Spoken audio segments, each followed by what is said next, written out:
There's a Batman, not a Superman.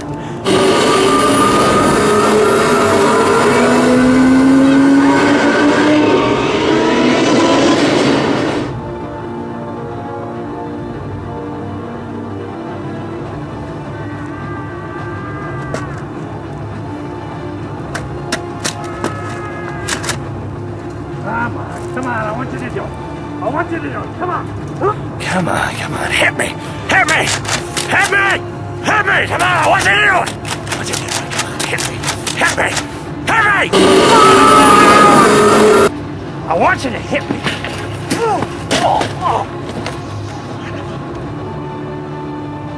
What do you expect?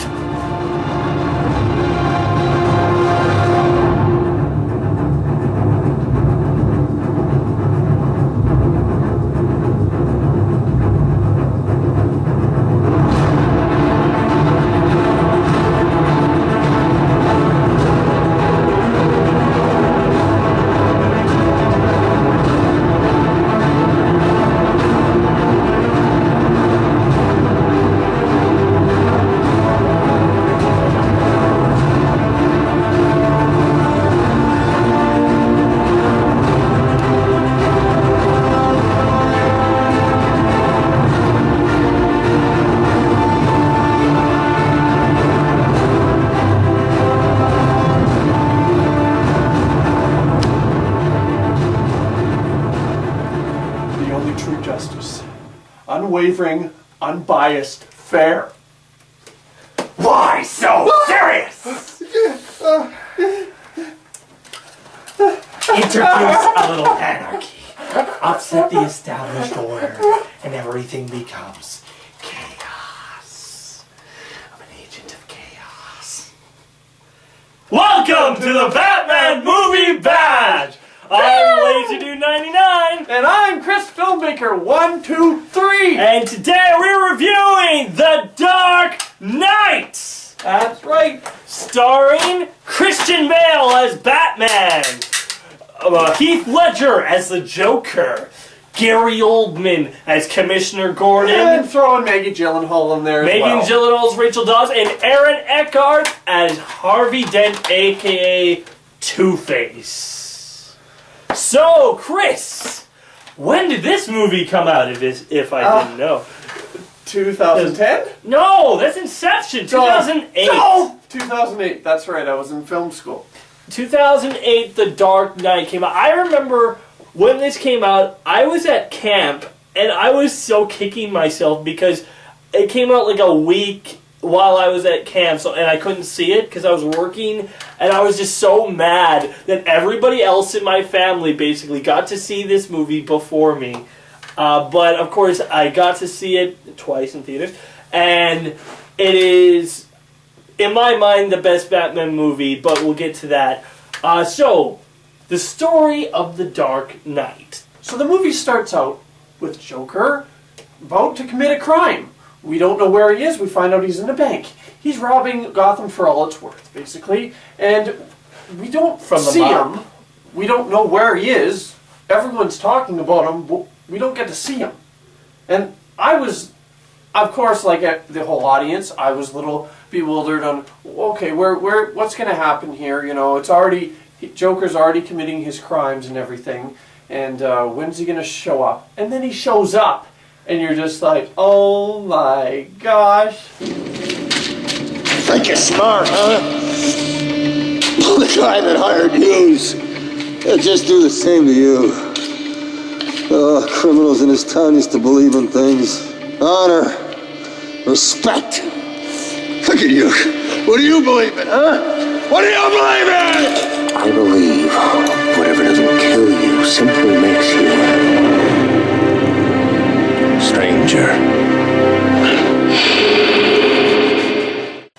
This isn't Jack Nicholson. Oh no, this is a whole new Joker. So, as the story continues, we see that Batman, Commissioner Gordon, and the new District Attorney, Harvey Dent, are trying to take out the mobsters. They are very close.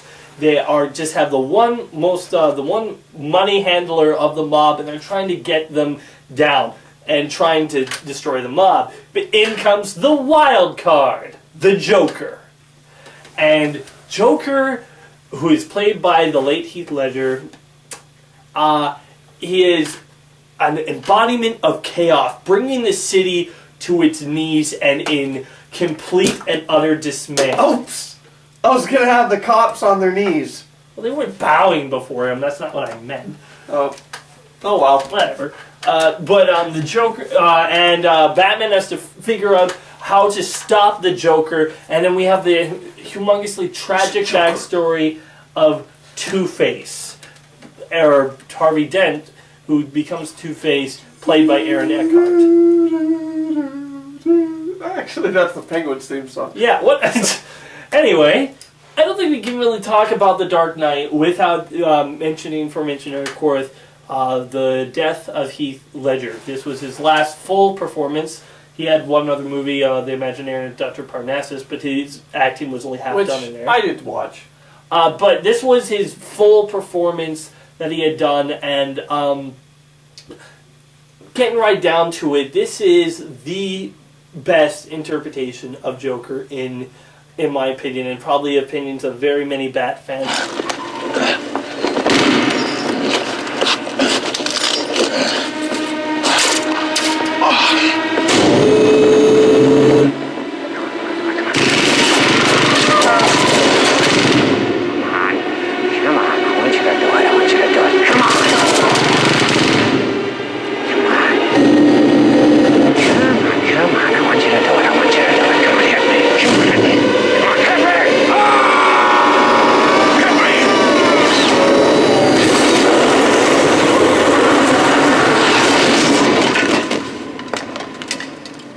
I mean, the only one that comes close is Mark Hamill, but it's the whole thing of it. It's a different type of Joker, but still like feels like almost every Joker you've ever encountered. He's scary, he's menacing, he's crazy, and his entire origin is we have no idea what it is, and more than anything, he's scary.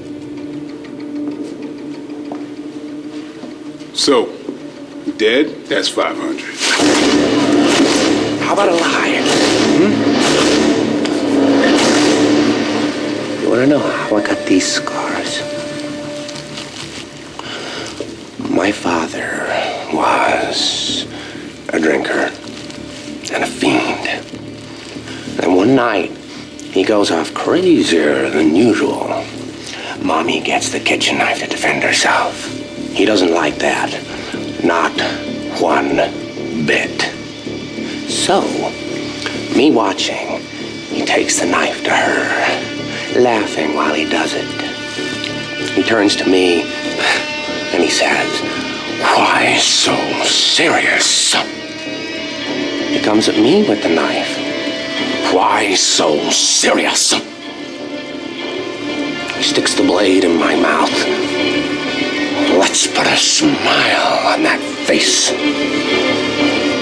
And why so serious? You're actually afraid what to happen next, but more than that, you're afraid, but you're also enjoying him so much. Let me tell you something. The Joker has a side to him that you do want to, like, because I gotta admit, like, the hospital scene, that's just plain hilarious. But, like, when he's leaving, I mean, he's pretty dark when he pointed the gun to his head. Yes. But no, when he's leaving in the nursing outfit. But what I was gonna say is, think about it, Kenneth. Like the people in film, that have left a legacy that are still around today. But just picture the character of the Joker.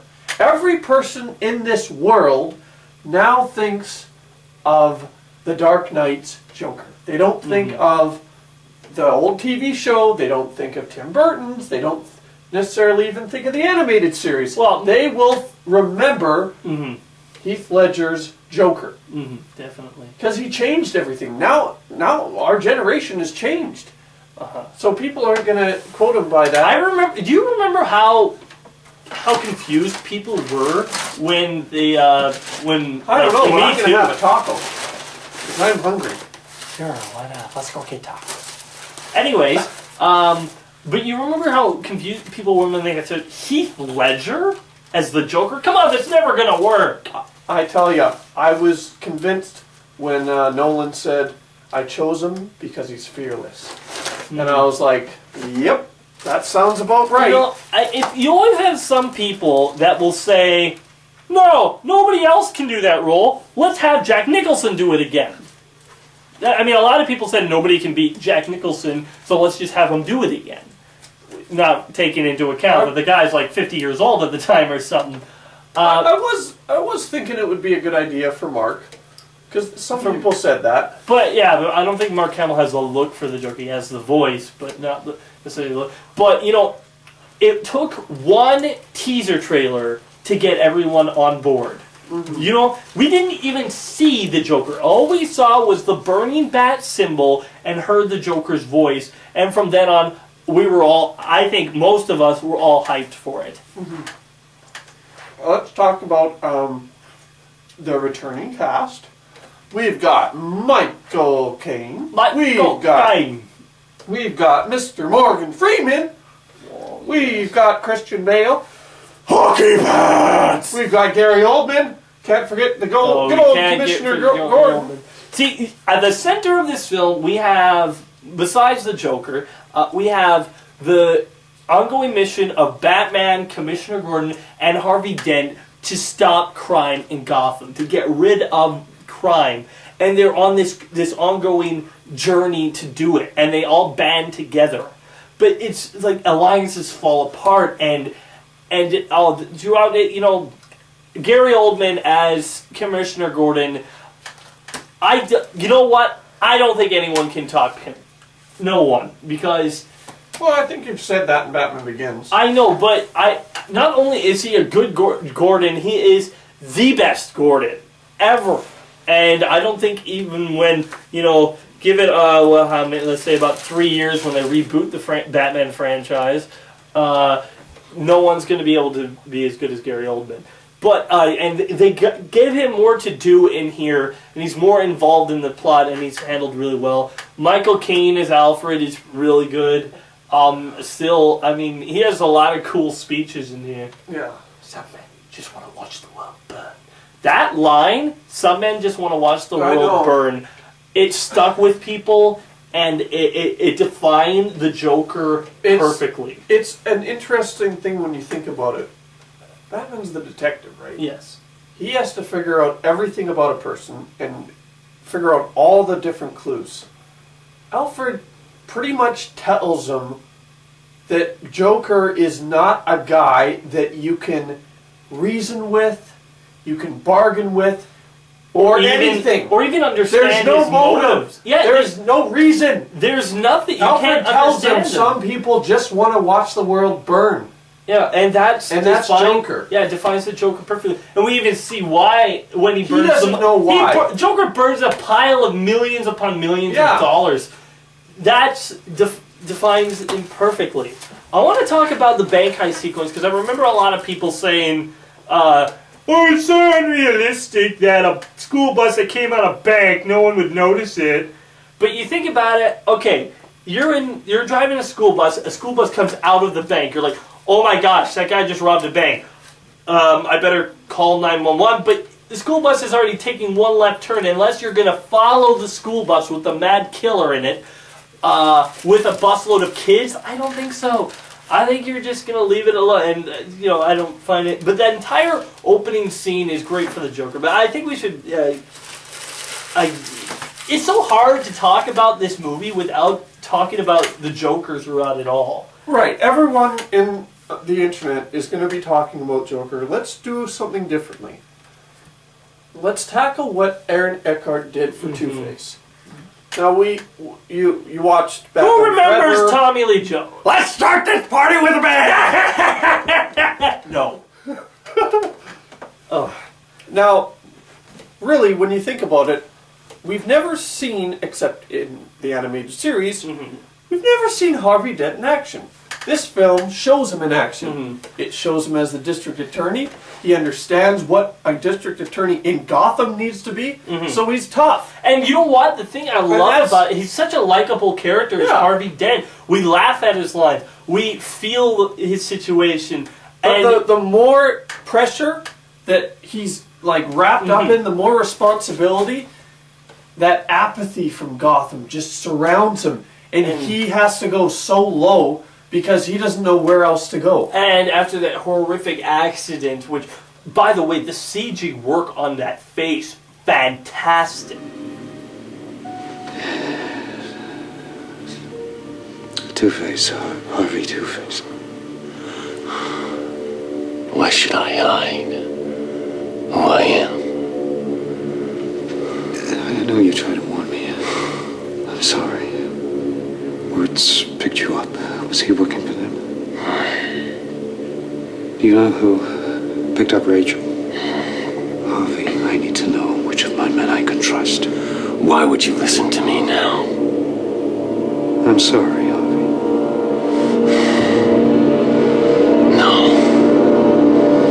No, you're not. Not yet. You sound like you're a fashion designer. But anyway, Oh my gosh, it was like so awesomely disgusting. I don't know about you, but when I was in the theater and those bombs went off and I saw Batman coming in and just... That entire interrogation sequence and Batman's trying to go to save Rachel and you think, okay, he's gonna make... This is what I was thinking. I'm like, okay, I know what's gonna happen. Batman's gonna make it and save Rachel in time, but Harvey Dent's gonna get caught in the blast and become Two-Face.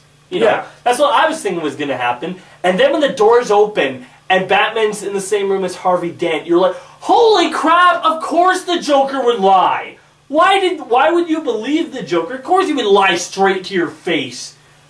You know, and I gotta tell you, I don't even think he gave an answer. Like, I've watched this movie 3 times. I still don't pick up what he's saying. All he says is, oh, one of them's on third, no, he says, and the other one on fifth. He says, she's at 5252nd Street, and he's at Avenue X. Okay. So the Joker did actually lie to Batman, and Is it okay if I say I'm very disturbed about that scene? Why? I just am. I've always been disturbed when I watch the scene film. Like, it starts off... Good disturbed or bad disturbed? Well, no. It starts off good when he hits his head, but the thing that I just did not like was how Batman cannot do anything. Like, it's almost like the one person that you think, like... Okay, let me just say... The Joker, of course, has to be a match for Batman. Mm-hmm. So you see him interrogating all these people, they give him answers. Not Joker, because he's the one person that Batman can interrogate. And I just feel so sad. I'm just like, oh man, this is... Like, I hate it so much because he can't do anything. The more you punch him, the more he's just going to enjoy it. The more you realize that he has full control of the situation. Which I don't like. Exactly. You know, if you think about it, that's why I was so sick when I saw that, my mind was blown away when Rachel got blown up, because even though I didn't fully like Rachel as a character, I like Megan Gyllenhaal a little bit better. But we'll get to that in a bit. When Rachel died in mid-sentence, like an overwhelming. Not exactly sadness, but sympathy for Batman. Like, oh no. You know, we feel the whole vulnerable situation that Joker has made, and this whole nightmare that he set up for Batman. And the woman he loves is blown up. And it was so tragic.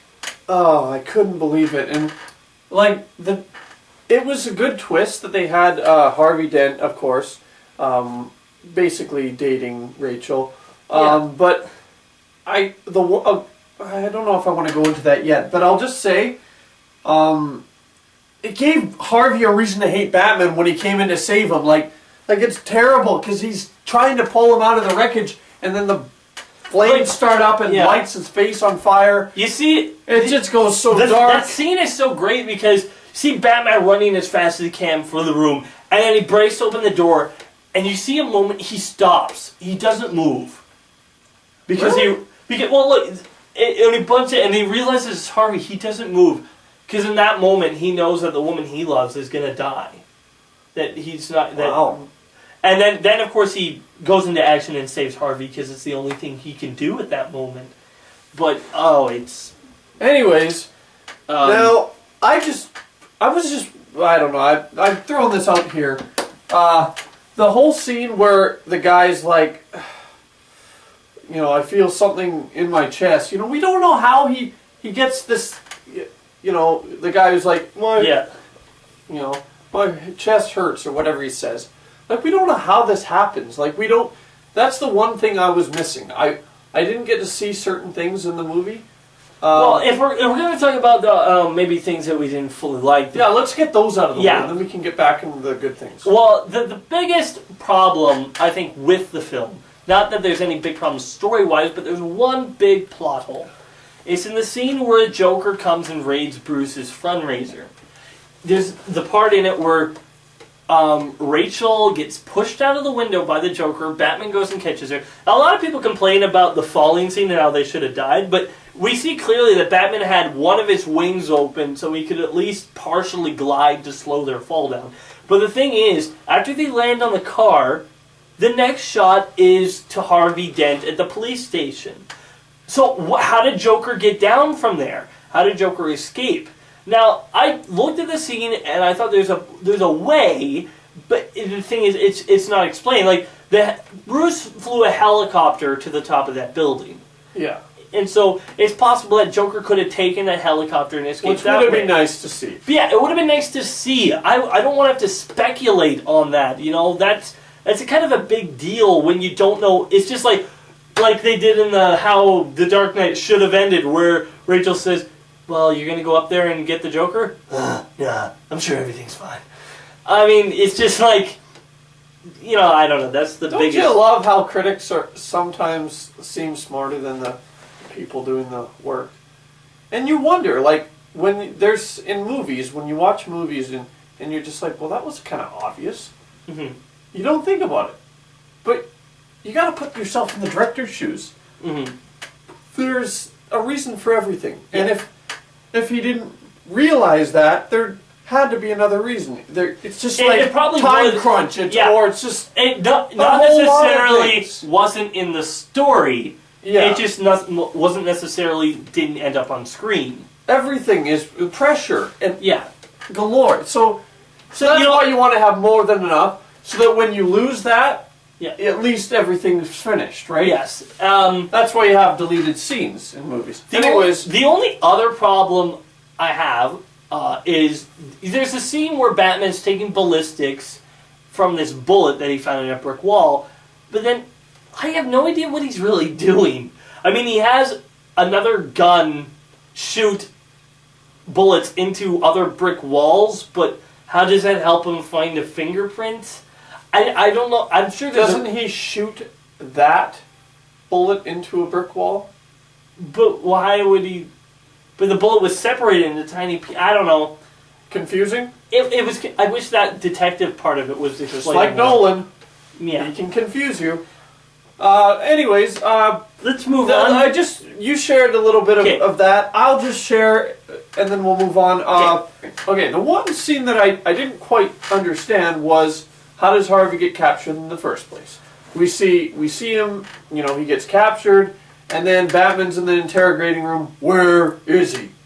Did we see him get captured? Well, no, but if you look back, you can see how the person that kind of captured him, because he's put in a cop car to drive over to pick up his fiance. Well, his girlfriend.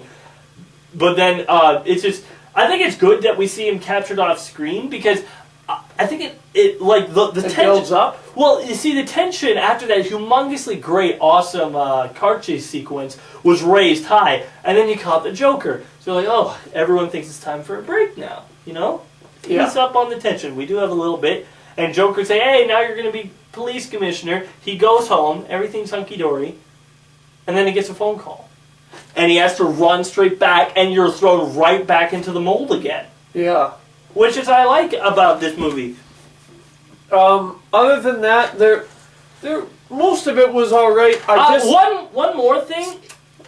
We see in the movie there's this character, Yeah. Mr. Reese, Yes. who finds out that Batman is Bruce Wayne. Right. You know what? Lucius doesn't tell Batman. You realize that? Yeah, I know. Like, Lucius says, well, you're going to blackmail someone who's beaten criminals through a bloody pulp.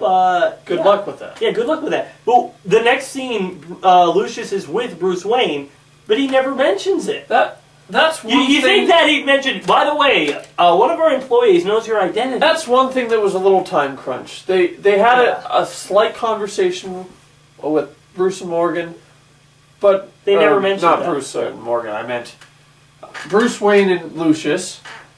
But they don't have a conversation really after the movie gets going, do they? They don't actually sit down and have a talk, or they don't really. Well, he talks to get him his armor, then they talk in Hong Kong, and they talk when he's going to get his I guess they do. skyhook. See, this is why it's important to watch the movie before we review it. I see. Okay, can we just? Okay. So I think it's time to move on to Batman. Dun dun dun! Now I know so many people don't like the bad voice. His and then I'm not wearing hockey pants. The whole audience was like, "What did he say? What did he say?" The kids up. You want to let the boy, Harvey? Wearing hockey pants. Yeah, I don't mind it. I think it's fine. Everyone threw a big deal on it, and I think it's fine because I always imagined Batman changing his voice a little bit to, sound more scary and intimidating. And that voice, if you think about it, if you were a criminal, I think that'd be a little intimidating. yeah, I agree. It's not intimidating enough to be just taking people randomly. Like with the voice, it's really intimidating. I want the Joker. From one professional to another. If you're trying to scare somebody, pick a better spot.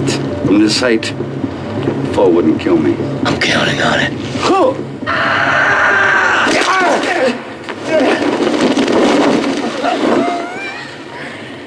Where is he? I don't know where he is. He found us. He must have friends. Friends. You met this guy? Someone knows where he is. Nobody's gonna tell you nothing. They're wise to your act. You got rules. The Joker, he's got no rules. Nobody's gonna cross him for you. You want this guy, you got one way. But you already know what that is.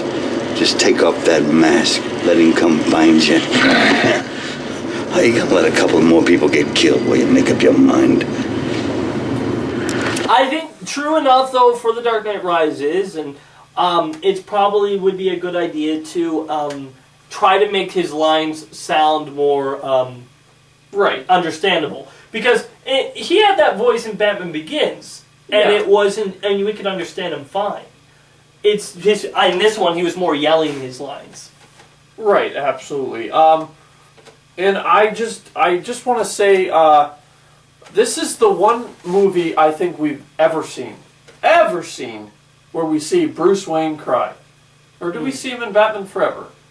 I guess we see in Batman Forever. Well, we have the Hollywood tear down the thing, but this is. Oh, right, because Christian Bale's a method actor. This is. Well, he is, but what I mean is, no, I meant Val Kilmer has only one tear. yeah, But I mean, this is actually him in mourning. Yeah. This is the first time we see Batman in mourning. We see him, maybe brooding a little bit over his dead parents, but to actually have someone in his life who he cared about die, and to see him having to get over that, it's big stuff.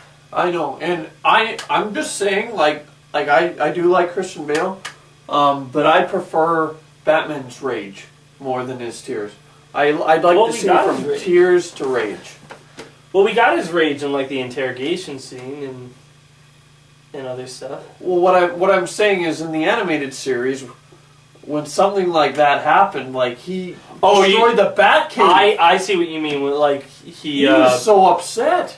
when he got like really sad, he got violent. Yeah. I see what you mean, but okay, back to the movie. Yeah. Where's my notes? I don't know. But you know what, Christian Bale, once again, I think he's one of the best Batman because, you know, we really get into Bruce Wayne's head and how he feels and how he really kind of wants Gotham to be a better place. And you know, when we see Batman and the Joker, usually in comic books we're like, okay, Batman is totally capable of handling the Joker. If anybody is, Batman is. But this, it feels like Batman isn't even able to handle the Joker. Anytime they feel like they have an advantage, Joker gets the upper hand. And he's really getting run ragged through this film. And the whole Joker-Batman relationship is handled extremely well in here. Because Joker doesn't want to kill Batman. Yeah. And to quote from the movie, he doesn't want to kill him because you're just too much fun. And, you know, that's it. Joker's having fun. He finds murdering and blowing up hospitals fun. And, you know, he's going to continue to have fun. I'm hoping that they're going to, you know, deal with the Joker issue in this movie. In The Dark Knight Rises. Even if they do talk about what happened with him. You know what? I think it would be interesting, not necessarily saying it's going to happen, but you know the scene where Batman leaves Joker hanging upside down? Yeah. As soon as Batman leaves, the first thing that happens is like 5 SWAT officers come pointing a gun at him. Uh-huh. You could actually almost start The Dark Knight Rises at that scene and then go to black and hear gunfire. The police just open fire on him hanging there, and so that solves the whole thing. I know that's kind of maybe disrespectful to Heath Ledger. Well, that's the only thing. I wouldn't say that. I would just say people can be a little bit more creative. I've seen stuff that make me want to be like, how did they do that? If you've seen the Oscars, you know that when they seem all the Best Picture nominated movies, when they have like Billy Crystal, he's in Moneyball, all those type of things. They've done it before. They recreate the scene, CGI or the actual set. They can do it, and I believe that they can create something a little bit more creative too. So, but for The Dark Knight, for me myself, I watched this. I just want to say when I went to the movie theater, it was opening night, of course, and I was in Kona, Hawaii. I remember feeling at the time a little bit upset about something. I don't know what it was. I think it was just one of my students, co-students of the film school, was upset at me about something. But anyways, I remember riding on the back of a motorbike all the way to the theater with one of my leaders. So I went there and waited till the 9 o'clock show, and because it was sold out, we didn't get there early enough. Makes sense, right? Went to the 9 o'clock show, and you know what? What? I was watching it, and I was looking, I was like, I wonder where the boom mic was. I wonder where they were using the camera, where they... I was hardly even paying attention. I was paying attention to where the camera was and everything, which was a little bit unenjoyable. I'm not gonna lie. I would say so. I'm not gonna lie. I didn't fully enjoy it. I watched it the second time and I totally enjoyed it. But the first time, when you get off of a film set and the entire day you're just setting up boom mics and lights and everything, your mind is wrapped around it so much that you actually, even when you see a masterpiece on the big screen, you're thinking that. But anyways, hey, Chris. I left and I was feeling, what? How about a magic trick? Okay. You're going to make the pencil disappear. I'm going to make this pencil disappear. Why did everyone in the audience think that was so funny?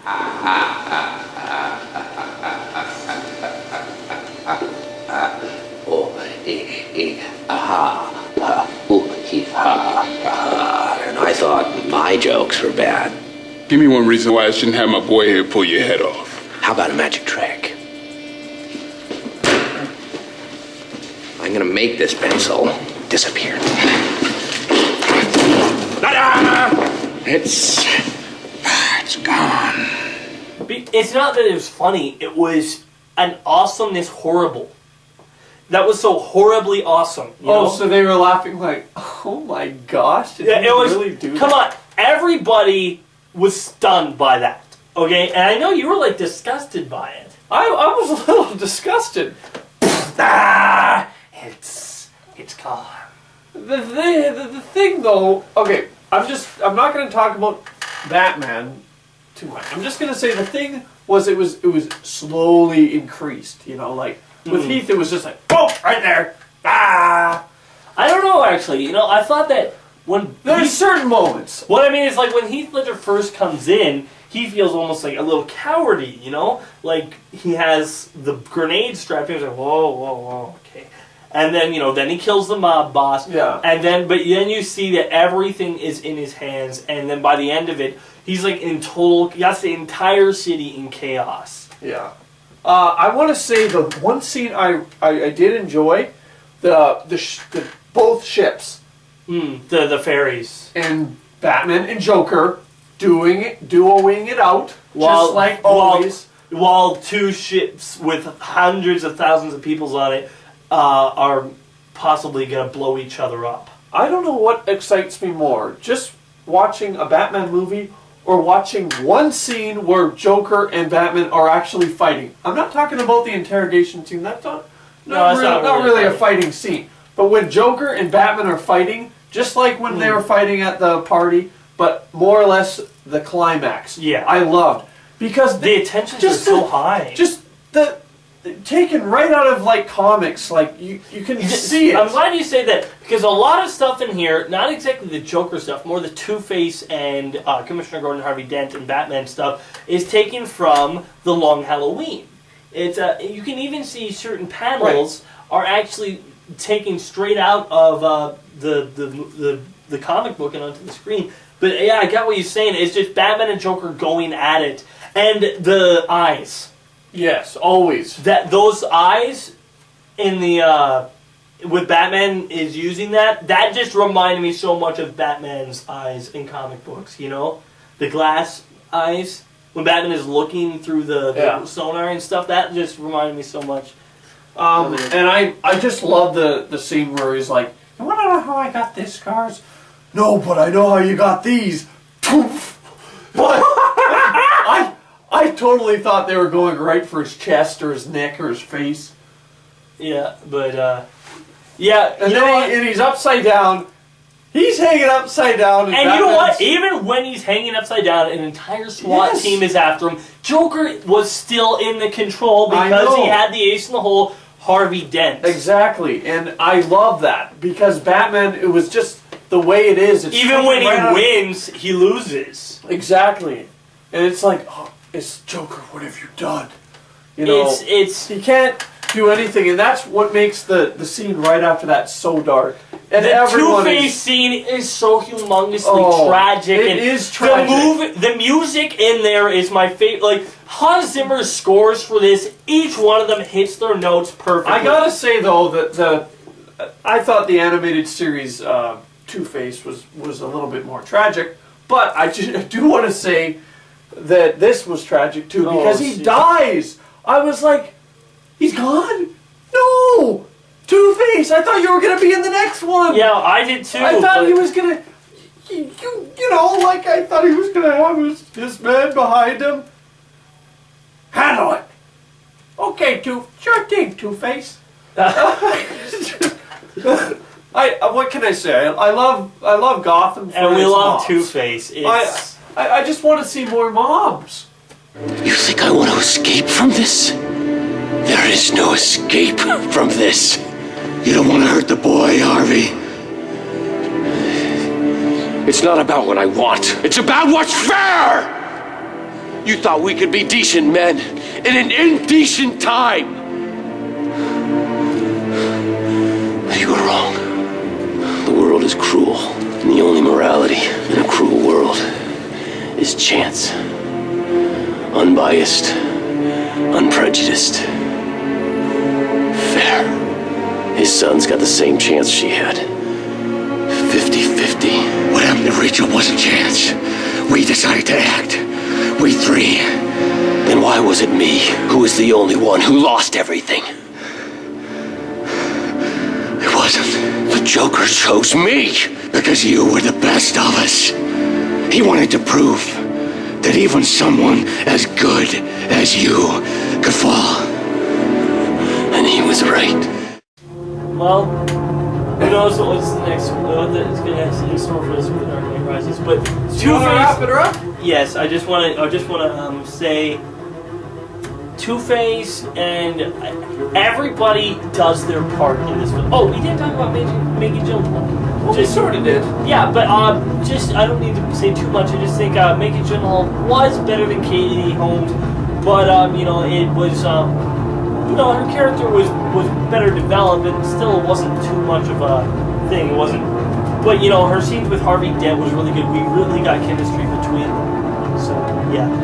But anyway, The Dark Knight is, at this moment, because I haven't seen The Dark Knight Rises yet, but at this moment, The Dark Knight is my favorite movie of all time. It is just so well acted, and the tensions are so high. Its characters are so tragic and just so well handled, and it is just my favorite. I will say it is great for this generation. My generation is before this, so I'm not going to give it as high a rating as Kenneth will, just because my generation is not where this movie is, you know. It has too many fans. Okay, well, I am going to give this movie, how about a 7? Oh, a 7? That's it? 7. I gotta give it a 7. It's, you know my rating. My rating system is just one of those movies that it was not that I was disappointed. Please, Joker, be reasonable. Okay, but it wasn't that I was disappointed because I fully expected it to be like action-packed. That's what I got. It's just that for my preference, I'm a Tim Burton fan. As not right now, but as old school Tim Burton. An old school Tim Burton fan, and that's just how it is. You screwed up on Dark Shadows, Tim Burton. Shut up. We will not talk about a movie that may or may not have existed. Okay. As for me, I gotta give Dark Knight. He's gonna give it a 10 out of 10.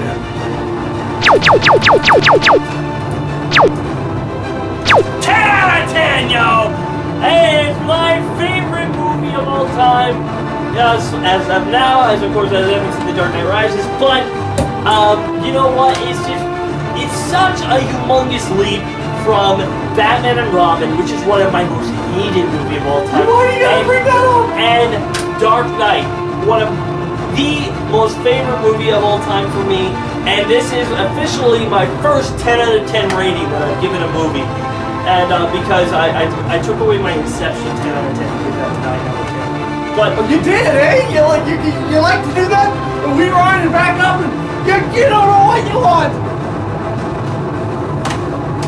why so serious? Ah! Anyway, guys, I am Lazerdude 99. And I'm Chrisfilmbaker 123 saying sayonara. And remember, if I don't like it, it's not worth it. We will see you at the premiere of The Dark Knight Rises. Won't we, Kenneth? The premiere? We can't afford to get to the premiere. We live in Canada. The premiere's gonna be like what? We're going to LA. We're not going to LA. You're right. We're going to New York because there's a second premiere in New York. Chris, are you paying?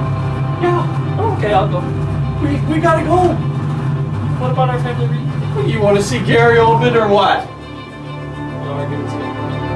So, join us on the next and final Batman movie bash. And don't think we forgot. No. This is it. This is what we've all been waiting for. The last Batman movie bash movie.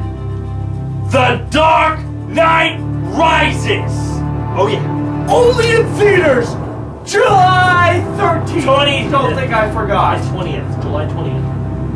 What? Yes, the 20th. July 13th. No, Amazing Spider-Man comes out July 3rd. Dark Knight Rises July 20th. Are you sure? Yes. You positive? Yes. Don't! So those tickets you got to the premiere on July 13th were fake. Okay. Anyway. Sayonara! Alright, adios amigos. Be sure to check out the other Batman Movie Bash videos and more videos on my channel and Chrisfilmbaker123's. And join us for the final Batman Movie Bash review of The Dark Knight Rises.